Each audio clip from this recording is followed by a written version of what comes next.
So today we are on the comfiest desk known in existence. This is covered in sheepskin rugs. Why?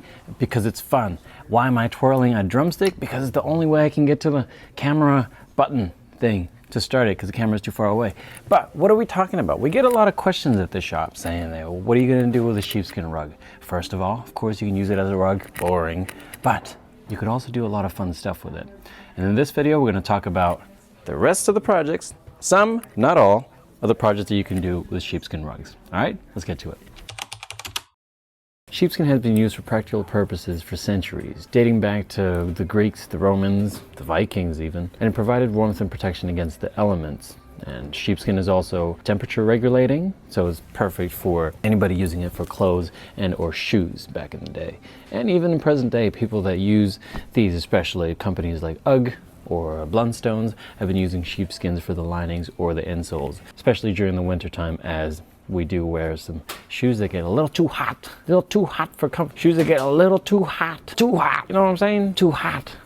So if you get shoes like that, or even rain boots, you can use sheepskin as an insole for these shoes, so it's not too hot. Sheepskin is also naturally insulating, and you never believe this, it's hypoallergenic and naturally resistant to bacteria and odors. So if you got some stinky ass, sheepskin might be the perfect alternative for you from natural cotton. All right, so the shearling we have today is shorter pile than what we usually have in stores. So these are very limited. They're called limited shearling on the website. And once they're gone, they're gone. So snag them up before, you know, Shane puts it in his car and does some weird stuff with it.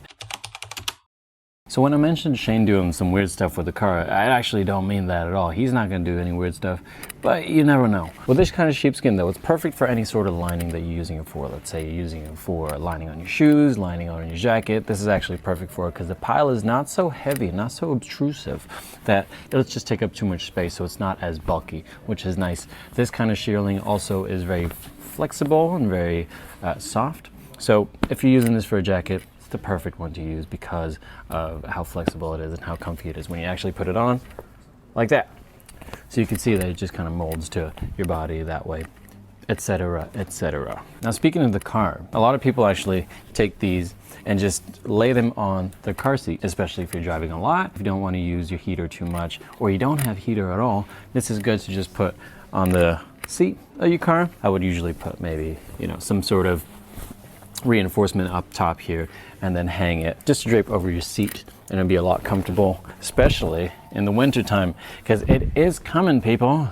Like Jon Snow says, winter, there you are, you're coming again. I never watched Game of Thrones, so comment if that's wrong, and if it's right, please put a thumbs up, and if it's wrong, you can still put a thumbs up just so you can make fun of me at that point in a sarcastic way. And that's fine with me, because I don't care. Should I put that in the video?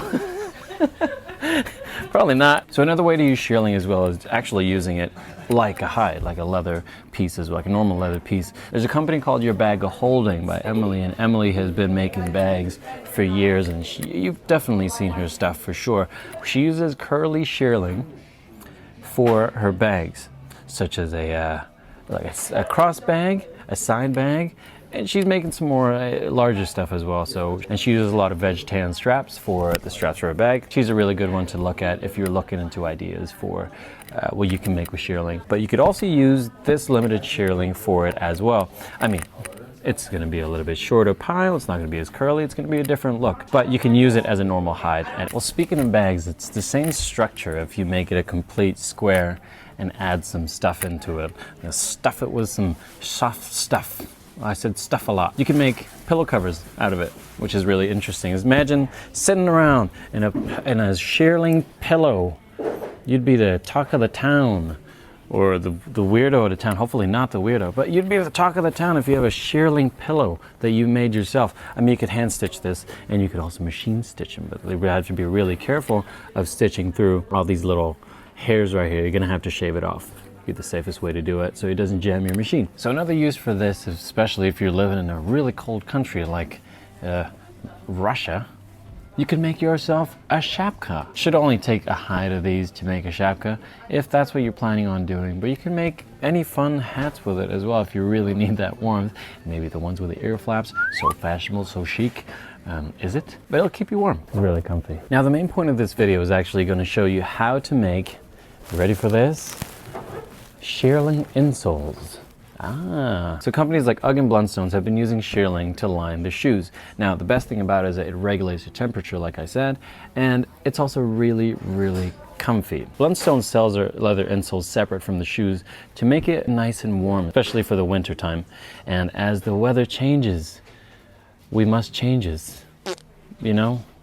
Blundstones are selling the leather insoles for about $50 Canadian online, but with these you can just make them and it'll cost you maybe $60 for the whole hide, which you can make for my size of shoes. I'm an 11.5.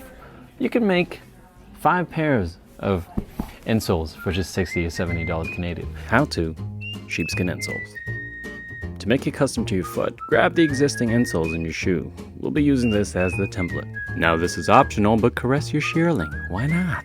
Use a servo pen, an awl, or even a Sharpie to outline your template into the non-fluffy side of the shearling.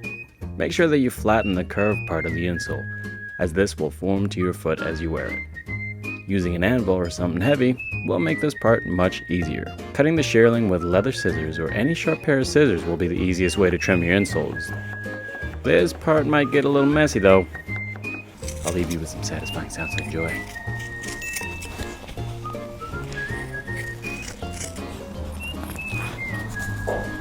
With sharp scissors, shape the shearling in a 45-degree angle so it doesn't fold outward.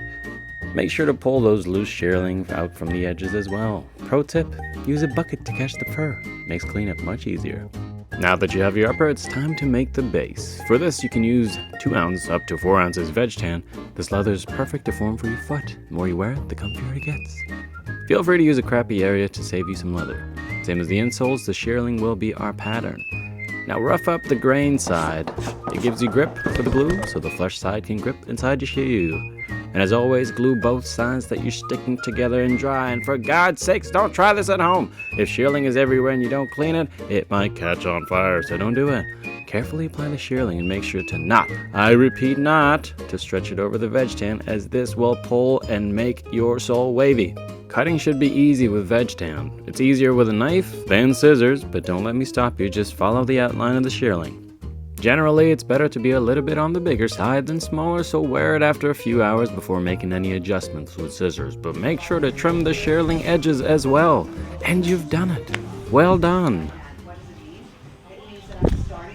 So have you used shearling with your projects? If you have, leave a comment what you did. Or send us a message or tag us on Instagram. We'd love to see and share what you made and give people some inspiration on what they can make with shearling and not just a boring rug. As exciting as it is, it's still boring. You can be better. If you have any other ideas for shearling projects, let me know. Leave it in the comments. We'd love to see what your ideas are. As crazy as it may get, please put it down there. We want to see shearling chaps or shearling undergarments. You could even use a shearling cover for your golf clubs. As fancy as it is, it's possible. So if you have that idea, please leave it in the comments. And you know, you don't have to. You can subscribe to us and see some more stuff and get you inspired for the next leather making project. All right, we'll see you in the next time. Bye.